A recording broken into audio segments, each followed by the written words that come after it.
It's getting close to that time of the year. I have just refurbished this circa 1970s big plastic pumpkin that I can put outside without wondering whether it's going to rot or not.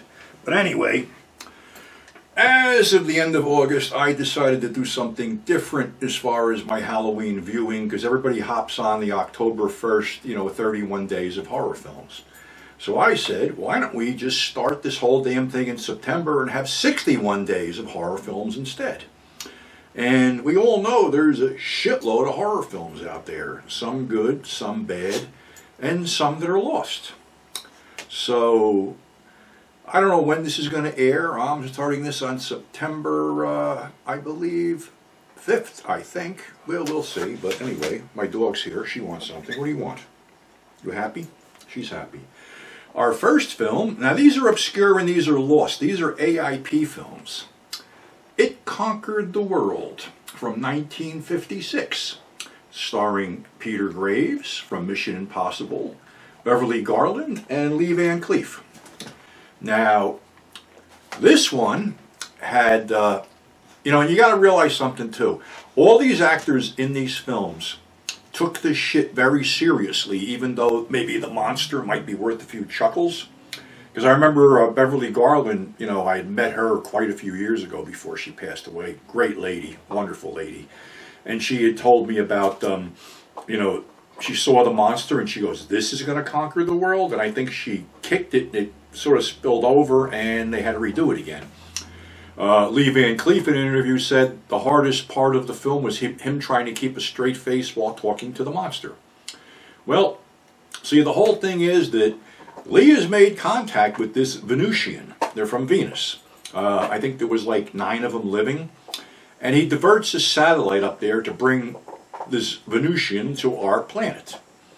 So what he doesn't realize is this is a conquering Venusian, not a benevolent one like he thinks. And what it does is it spits out these little bat-like things that basically attack certain people in a position of power to get them under control. And of course, when this thing does land, it turns off all the power all over the place. So nothing works except Tom's stuff, Lee Van Cleef's stuff. His character is Tom. His stuff works because, of course, he's, involved with this thing. So there's a whole bunch of like weird Cold War type shit going on. A general gets taken over. Peter Graves is the good scientist, so his wife gets taken over. It's filled with the Corpsman regulars. Dick Miller and Jonathan Hayes are leading an army patrol. Russ Bender's a general. Charles Griffin's in there somewhere. So basically the creature was created by Paul Blaisdell. It was named Beulah. It looked like an inverted ice cream cone, and Frank Zappa poked fun at it in his song called Cheapness. So anyway, there's a bunch of stuff going on where, this thing basically took over the town, and Beverly Garland has had it at one point. She screams she's going to kill the thing and takes a rifle and goes into the cave to kill it. And this, of course, turns Tom against the thing, and they basically go out and kill everybody who is controlled by the thing, and basically have a showdown with it where Lee sticks a blowtorch in this thing's eye while it chokes him to death, and that's the end of the movie as it, fluctuates on various dead characters. A lot better than I made it sound, but it's like, again, one of these things where I don't know the exact legal repercussions of what happened here, but it seems that when James Nicholson died, he owned half of AIP. A lot of films, were inherited by his wife, who was loath, for whatever reason, to put them out. So, It Conquered the World is one of them. Another one, a lot of fun, is Invasion of the Saucermen. Another bunch of creations by Paul Blaisdell, including a severed hand with an eye attached to it. This one, again, incorporates teens and lovers' lanes, spaceships, the military. And when was this made here? This was, in 1957.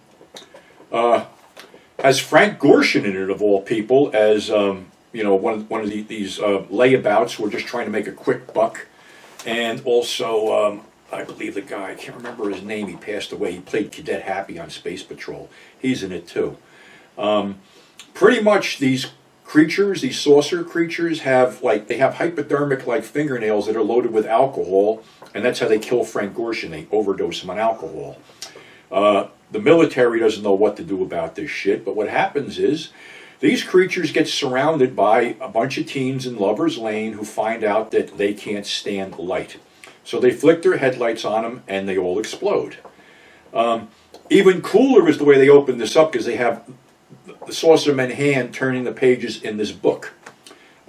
Again, pretty cool little movie, but unfortunately, due to this, whatever's legal wrangling is going on, nobody's had these at all.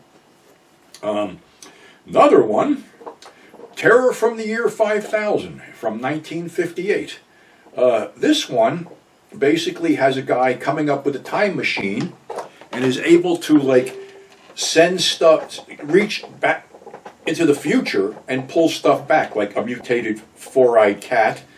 And then it goes even beyond that, where he brings some woman back in who basically is radioactive and kills whoever she touches. Sounds like the Astounding She-Monster, but it's not.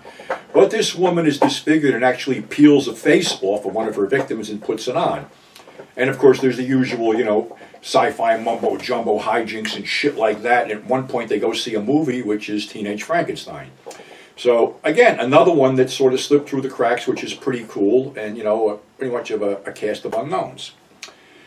Now we go back to two perennial favorites again, which pretty much haven't seen the light of day. Never even saw, I don't believe they even saw a VHS release. I Was a Teenage Frankenstein, and I Was a Teenage Werewolf. I Was a Teenage Frankenstein is the rougher of the two. Both have Whit Bissell, noted character actor from the 40s and 50s and 60s, playing the mad scientist.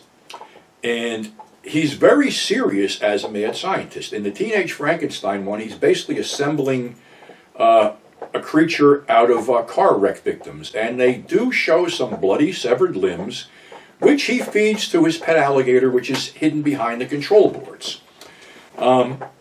He puts together this muscle man. I believe it's... was it Gary? I'm trying to think. Let's see now, they don't say. I think it was... might have been Gary Clark, Gary Conway, whatever.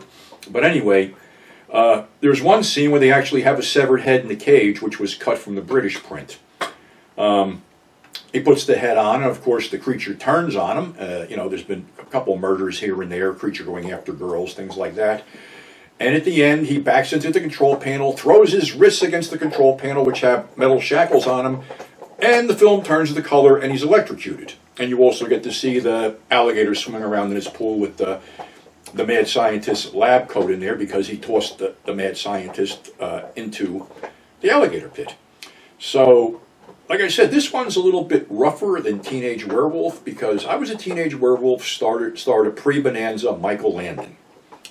And as werewolf movies go, this one's a little bit on the lame side, because again, it's Whit Bissell, who injects Michael Landon's character, who's a troubled guy named Tony, with the regression serum. So he regresses back, and then he kills one of his friends walking through the woods, and one of the guys working in the cop shop says, oh, it had to be a werewolf, because Pepe's from the old country. Well, then he does the whole, fade-out transformation scene as he's watching a girl in a gym doing some gymnastics, and I guess he kills her off camera.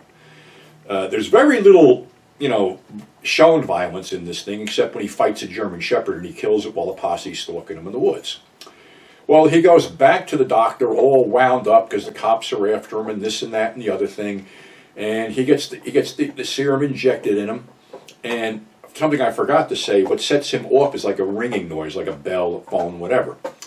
So while his assistant is filming the change, the doctor's phone rings, waking up Tony the werewolf, who goes after the assistant, who hits him with the camera. The film spills out. Well, while he's savaging the assistant, the mad scientist decides to get out the antidote, but it's too late, because now he's confronted by the creature who's got all this shit dripping out of his mouth. Looks like a bad money shot from a cheap porn film, but I digress. Of course, he smashes up some shit that's close by, kills the doctor, then the cops come in and kill him.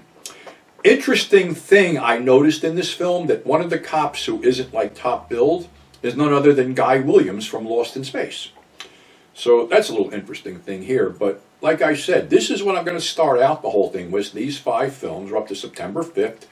Seeing all 5 of them. I don't know if there's any more unheralded AIP stuff out there, but being that I had these laying around, that I had gotten them years ago at a convention, I figured, hey, why not start with these? Because these are something that a lot of people have never seen, and a lot of people don't even realize they still exist.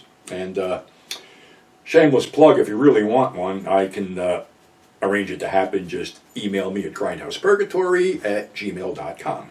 We can make that happen. Even though I'm not supposed to, but at this stage of my life, I don't give a fuck.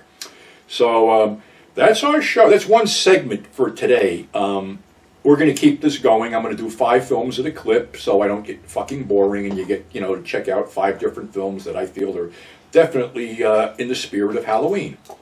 So until next time, we're back in a shitty pandemic again because of fucking morons. So mask up, stay safe, stay sick, and we'll see you on the flip side. Thanks for subscribing. Thanks for tuning in. And like I said, if you want anything from me, DVDs, books, whatever, email me at grindhousepurgatory@gmail.com. I'm out of here.